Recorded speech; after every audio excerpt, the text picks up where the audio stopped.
We now give the floor to the representative of Greece. Thank you, Mr. President. I would like to thank Under-Secretary General Jean-Pierre Lacroix, UN Police Advisor Faisal Shahar, and the heads of the police components of MINUSCA, Mr. Bizimungu, and of UNFICYP, Mr. Chou. To begin with, Greece wishes to express its deep gratitude to the men and women police officers who are committed to serving under the most challenging circumstances while protecting civilians and maintaining law and order.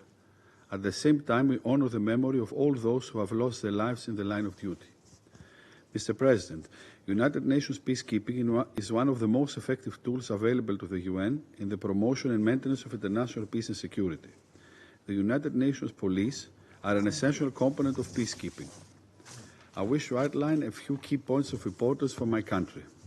First, it's imperative to implement the Pact of the Future, and especially Action 21, with which we committed to adapt peace operations to better respond to existing challenges and new realities. The adaptation should consider the needs of all member states and troop and police contributing countries, and the priorities and responsibilities of host countries.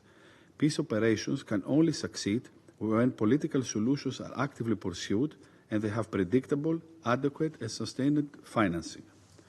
Moreover, we encourage the implementation of the proposals of a new agenda for peace on reinforcing and strengthening UN peacekeeping capabilities to operationalize rapid responses to emerging crises. We also support efforts to implement the priorities outlined in the Action of Peacekeeping initiative, as well as the Action for Peace Plus initiative.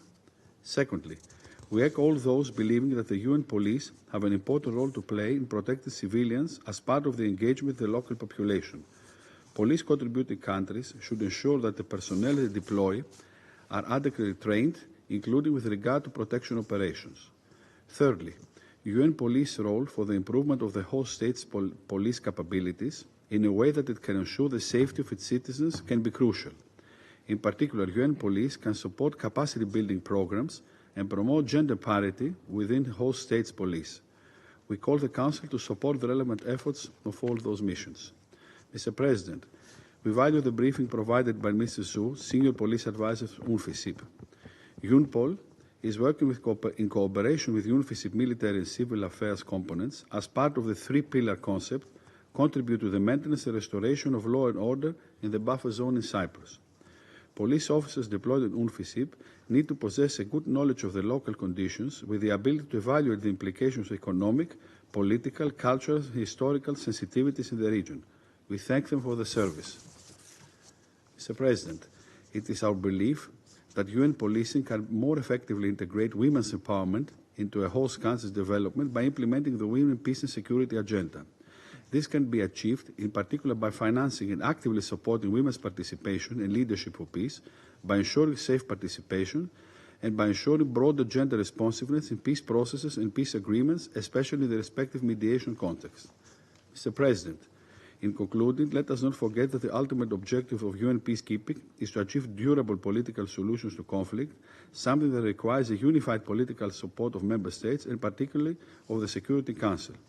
I would like to reiterate Greece's readiness to continue to contributing to the efforts of the United Nations police in this respect. I thank you.